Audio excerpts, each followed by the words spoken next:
On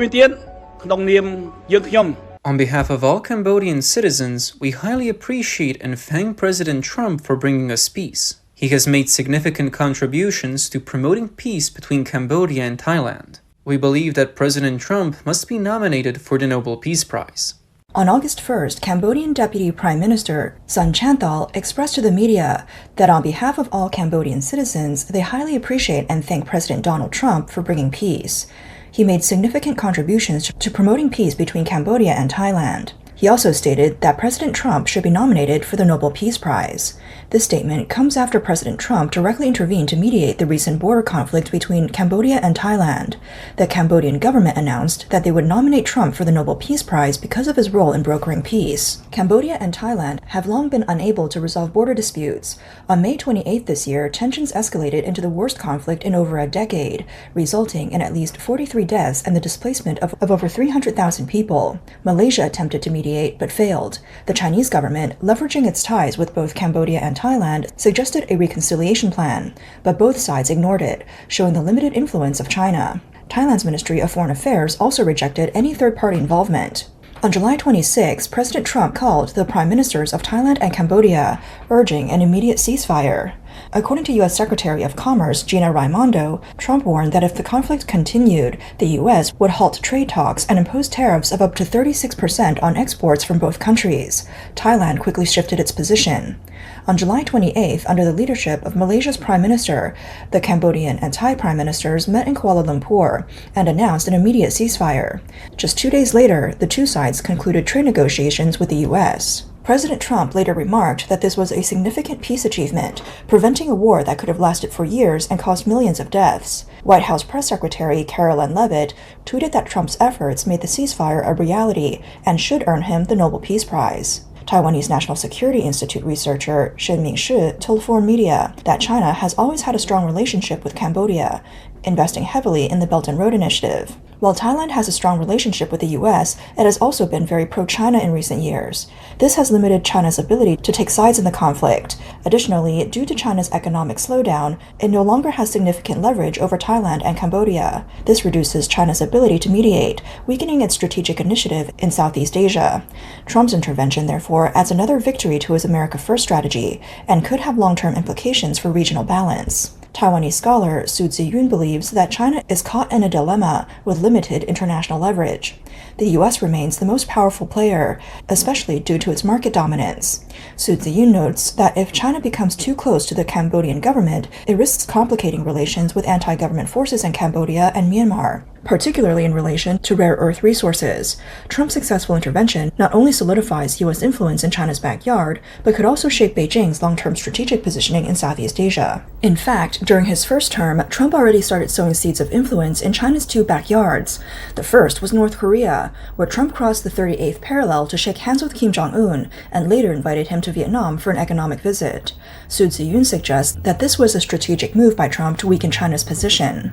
During Trump's first term, Myanmar had already democratized under Aung San Suu Kyi, but the military government ultimately overthrew it. Now, Myanmar's resistance forces are rising again, and rumors suggest that Trump, by supporting these resistance movements, hopes to gain access to rare earths and simultaneously weaken China's partnership in Southeast Asia. With the escalation of the conflict between Thailand and Cambodia, Trump used tariffs as leverage to enforce a ceasefire, further chipping away at China's influence. According to the Wall Street Journal, Trump's team is considering extending this tariff diplomacy model to more conflict zones as an alternative to traditional military intervention. On July 31st, the U.S. State Department announced that it would hold a U.S.-ASEAN economic forum in Bangkok next month, inviting the leaders of Thailand and Cambodia to attend. This will further consolidate America's influence in Southeast Asia. Cambodia's chief negotiator, Sun Chanthol, expressed gratitude for Trump's significant efforts, as well as for the U.S. reducing tariffs to 19%. Initially, Trump announced a 49% tariff on Cambodia, which was later reduced to 36%.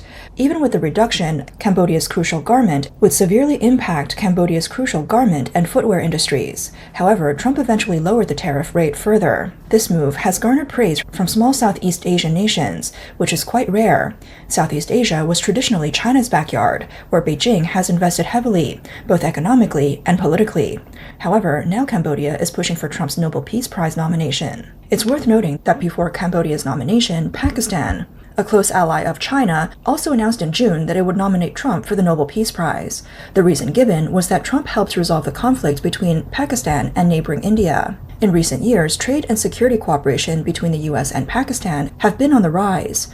According to the U.S. Trade Representative's Office, U.S.-Pakistan trade reached $7.3 billion in 2024, a nearly 6% increase from the previous year. The U.S. also designated Pakistan as a major non-NATO ally. In June 2025, President Trump hosted a historic 2-hour private meeting with Pakistan's Chief of Army Staff, Asim Munir. Trump expressed his pleasure in meeting Munir at the White House and mentioned that the U.S. played a crucial role in facilitating a ceasefire between India and Pakistan, helping to avert a potential nuclear war. The Pakistani military revealed that the two discussed trade, economic development, and cryptocurrency. Trump showed a keen interest in establishing a long-term strategic partnership with Pakistan on mutual interests, particularly in trade. Munir also expressed his intent to nominate Trump for the Nobel Peace Prize. At the end of July, Pakistan's Foreign Minister Ishaq Dar announced that after a meeting with the U.S. Secretary of State, the U.S. and Pakistan were very close to finalizing a trade agreement, which could be concluded within the next days. U.S. State Department officials also hosted an online briefing with Pakistan's Federal Minister for Energy, inviting U.S. companies to participate in the exploration and development of critical minerals in Pakistan, including copper, gold, lithium, and antimony. In August, the U.S. and Pakistan will hold counterterrorism talks in Islamabad, where they're expected to further discuss cooperation in combating ISIS. In recent years, China has made significant strides in penetrating Southeast Asia, forcing the U.S. to adopt a defensive stance. However, under Trump's renewed leadership, the U.S. has taken a strong offensive position, demonstrating its comprehensive intervention capabilities and beginning to reshape the regional landscape. Pakistan is widely considered a key node in China's Belt and Road Initiative. The China-Pakistan Economic Corridor, CPEC, which spans the country, includes major investments in ports, power, roads, and mining development. However, the U.S. is actively intervening in Pakistan's energy and mining sectors, while strengthening security and counterterrorism dialogues. This is not only an economic consideration, but also a strategic effort to contain China's influence in South Asia, potentially undermining the long-term impact of the CPEC. In recent years, several major CPEC projects have faced local violence and backlash, leading to delays and reduced investments. Many large-scale developments have failed to benefit local communities, with some projects, like a newly built airport that remains unused, are drawing widespread criticism. A RAND Corporation report published in January 2025 highlighted that if China-Pakistan relations continue to deteriorate, it could have significant geopolitical consequences. Pakistan may ultimately decide to prioritize its strategic partnership with the U.S. over its relationship with China. In fact, Trump's efforts to weaken China's influence in Southeast Asia extend beyond just a few countries. A recent action by Trump has shaken China's hold on the entire region. On July 31st, President Trump signed an executive order announcing updated reciprocal tariff rates for dozens of countries. The White House emphasized that all goods found to be circumventing tariffs through transshipment will be subject to an additional 40% tariff. Among the countries affected, Syria faces the highest reciprocal tariff rate at 41%, while products from Laos and Myanmar exporting to the U.S. will face a 40% tariff. Switzerland and South Africa will face rates of 39% and 30%, respectively. Some Asian countries have yet to finalize trade agreements with the U.S. and are seeing some relief from the new tariffs. Taiwan, for example, faces a 20% tariff, down from the previously said 32%. Thailand's tariff on imports from the U.S. has dropped from 36% to 19%, while Malaysia's tariff has decreased from 24% to 19%. Trump has threatened to impose an additional 40% tariff on products transshipped through other countries. This punitive measure is aimed at combating China's use of country of origin laundering tactics to evade tariffs. According to Bloomberg, the details of these measures are especially important for Southeast Asian countries like Vietnam, which have become key suppliers of goods to the U.S. Many companies and factories moved their production lines during Trump's first term in response to the U.S.-China trade war, but most of these companies still rely on raw materials or components from China. Thailand's Deputy Commerce Minister noted that Thailand's 19% tariff rate remains competitive compared to Malaysia, Indonesia, Cambodia, and the Philippines.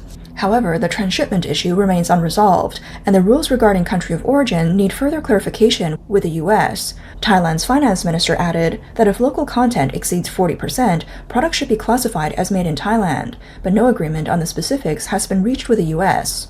While the White House has not provided specific details on how transshipment will be judged, a statement on July 31st said that the U.S. will publish monthly lists of countries and specific methods used to evade tariffs. This will assist with public procurement, commercial due diligence, and national security reviews. The transshipment tariffs are primarily targeting China. Trump has accused China of abusing free trade rules to deplete U.S. manufacturing and jobs. The U.S.-China trade tariff truce agreement is set to expire in 2 weeks, and Trump will decide whether to extend it. This means that if Southeast Asian countries are found to be laundering Chinese goods, not only will they face the current 20% tariff, but they will also be hit with an additional 40% tariff, making a total of 60%, effectively killing trade. Vietnam has already responded by taking action. Last month, Vietnam started internal legislative reforms to introduce stricter penalties for illegal transshipment practices. Hanoi authorities have explicitly stated that the primary targets of these checks will be Chinese-made goods, fulfilling their commitment to the Trump administration. After Vietnam sets this example, other Southeast Asian countries will need to follow suit. This will likely create a trend across Southeast Asia. If a country wants to do business with the U.S., it must oppose China. Those that align with China will be excluded by the U.S. This trend is becoming increasingly evident. For example, BRICS countries with strong ties to China are facing higher reciprocal tariff rates from the U.S., with Brazil at 50%, India at 25%, and South Africa at 30%. China's current tariff rate stands at about 55%. On the morning of July 30th, President Trump announced that India would pay a 25% tariff plus a fine. He stated that India's tariffs are among the highest in the world, but they are willing to make significant reductions. Trump said, "We're talking with India to see what happens." Later that afternoon, when asked about this in the White House, Trump added that the punitive measures are partly related to trade and partly due to India's involvement in the BRICS organization, which he described as being hostile to the U.S. Under the leadership of China and Russia, the BRICS countries have increasingly positioned themselves against the U.S. and the West. Some major political figures from Brazil and Russia even suggested creating a currency for the BRICS group to challenge the dominance of the U.S. dollar. China has been leading the expansion of the BRICS group, pushing for deeper economic, financial, political, and cultural cooperation among member countries, which clearly aligns with its Belt and Road global expansion strategy and opposition to the U.S. In February this year, President Trump met with Indian Prime Minister Narendra Modi at the White House. When asked about the BRICS countries establishing their own currency, Trump reiterated that if they attempt to undermine the U.S. dollars, they would face a 100% tariff. Under Trump's strong deterrence, Brazil, the host of this year's BRICS summit, canceled its plans to push for a common currency. Instead, they moved forward with a cross-border payment system called BRICS Pay. This system will facilitate trade and financial transactions in local currencies. Starting August 1st, the U.S. will implement its reciprocal tariff plan, and the U.S. is taking a hard stance on tariffs against India, which it has long supported as a quasi-ally. Commentator Wang He said that, in a way, this serves as a stern warning to the BRICS countries. India already has territorial disputes with China, and now with Trump's actions, it may have to reconsider whether it should continue aligning with BRICS. On the other hand, Brazil, a member of BRICS, has closer ties with China. However, China's heavy investments in Latin America have significantly decreased due to its economic slowdown. On May 13th, the fourth ministerial meeting of the China, Latin America, and Caribbean Forum opened. In his speech, CCP General Secretary Xi Jinping, without mentioning Trump, stated there are no winners in trade wars, and expressed willingness to launch 5 major projects with Latin America. Xi also told Brazilian President Lula da Silva and Colombian President Petro that China would import more high-quality products from Latin America and encourage Chinese companies to expand their investments there. At the forum, Xi offered a generous gift package, including a loan facility of 66 billion yuan to expand China's influence in Latin America. Compared to the amount announced during the 2015 China-Latin America conference, the 66 billion yuan is less than half of what it was offered. Before the forum, Brazilian President Lula da Silva visited China with about 200 business leaders. Lula emphasized that the Latin American region should not rely on any one major power. It is crucial to understand that Latin America's fate does not depend on any individual, whether it's President Xi Jinping, the US, or the European Union, but solely on whether they have the will to become great or remain small. Professor Sun Guoxiang, a faculty member at the Department of International Affairs and Business at Nanhua University in Taiwan, believes that while Lula emphasizes multilateralism and de-dollarization and hopes to deepen cooperation with non-Western powers, he also avoids direct confrontation with the U.S. Under the weight of Trump's tariffs, will Lula wake up and distance himself from the Chinese Communist Party? This potential shift may ultimately be influenced by the larger global environment, especially as more and more countries around the world choose to align with the U.S. and stand against China. In such a scenario, Lula might lean toward the U.S. and distance himself from the CCP. This could lead Trump to attract more of China's allies.